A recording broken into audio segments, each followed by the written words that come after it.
আমি জীবনে কাউকে ছাড় দেইনি, জানো তো, কাউকেই না। কিন্তু তোমাকে ছেড়ে দিয়েছে। কেন জানো তো? কারণ প্রচন্ড ভালোবাসার পর আমি একটা সময় বুঝতে পেরেছি আমি যে মানুষটাকে খুঁজেছি সেটা তুমি না। দিনের পর দিন যখন তুমি সুন্দর করে গুছিয়ে খুব সাবলীনভাবে মিথ্যে কথাগুলো বলে যাচ্ছিলে, সত্যি মনে করে বিশ্বাস করা আমার এই মনটি আস্তে আস্তে করে ভেঙে যাচ্ছিল।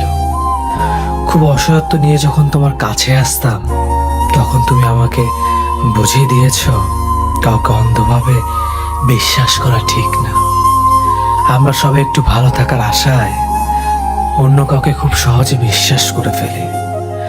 ভালো থাকাটা একান্ত নিজের কাছে, কারোর জন্য কেউ ভালো থাকে না, একমাত্র বাবা মা ছাড়া।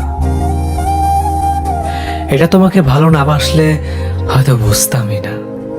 শেষবার যখন তোমার চোখের দিকে তাকিয়েছিলাম, বিশ্বাস করো আমার জন্য একটু মায়া, অনুভূতি, ভালোবাসা খুঁজে পাইনি।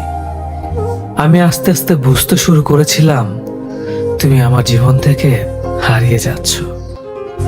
আমি আর আটকে রাখিনি তোমাকে, মুক্ত করে দিয়েছিলাম পাখির মতো। তোমার ভালো থাকার জন্য নিজের মনের বিরুদ্ধেই আমি চলে এসেছি দূরে।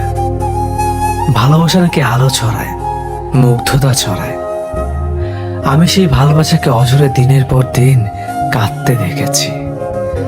ট্রিনা একটি ঝড়ের নাম, যে ঝড় আচমকে এসে আমার পুরো জীবনটা এক নিমিষে শেষ করে দিয়েছে। কানে হেডফোন দিয়ে বন্ধ দরজার ছিটকিনি খুলে বৃষ্টির গভীরতা কখনো বোঝা যায় না। আমিও তোমাকে বুঝতে পারিনি। আসলে কি জানো তো প্রিয়, আমরা সবাই হারাই, আমরা ফুরোই না, আমরা পালাই, কিন্তু আমরা লুকোই না।